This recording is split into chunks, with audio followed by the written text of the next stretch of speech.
ልጇን ሀናን ታውቃለች በሚል ሁላችንም ገምተን ነበረ። ግን ደግሞ አሁን ላይ ምንም ያወቁት ነገር የለም። ሀና ነች እንግዲህ ያወቀች የወይዘሮ ሜላት ልጅ መሆኗን ሀና በስትክክል ግን አረጋግጣለች፣ ራሷንም አውቃለች ማለት ነው። ግን ደግሞ እንዴት ብላ መንገር እንዳለባት እና እንዴት ብላ ማስረዳት እንዳለባት እጅግ በጣም ግራ ገብቷት ብቻዋን እያብሰለሰለች ትገኛለች። ይብን ራሱ ላሳዳጊዋ ለአባቷ አልተናገረችም።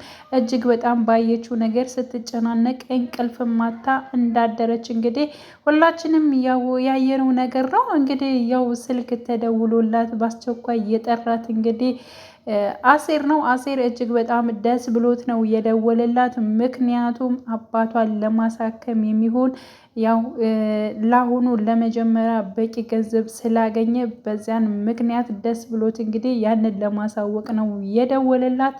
እሷም ተሯሩጣ በሄደችበት ሰዓት ግን ምንም ነገር እንደሌለና አባቷን ለማሳከም የሚሆን ብር እንዳመጣ እሱን እንዲሰጣት ነው የጠራት እና በዚያ ምክንያት ነው። ግን እሷ በጣም ደንግጣ ስለነበር ያሴትን ፎቶ የልጅነቷን ፎቶ ስላየችው አባቷ ካሳያት ፎቶ ተመሳሳይ ስለሆነባት እጅግ በጣም ግራ ገብቷታል።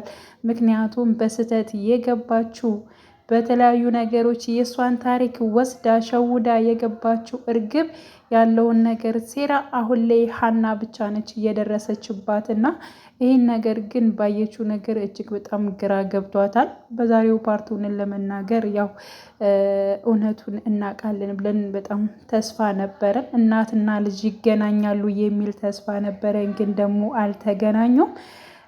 በእርግጠኝነት እንግዲህ ያው ጊዜው ቢረዝምም ይገናኛሉ፣ እውነተው ይወጣል። አሁንም ሰላምዬ ደግማ ጠይቃታለች። መሆኖች ነው የሀሴትን ፎቶ ለማየት የፈለግሽው?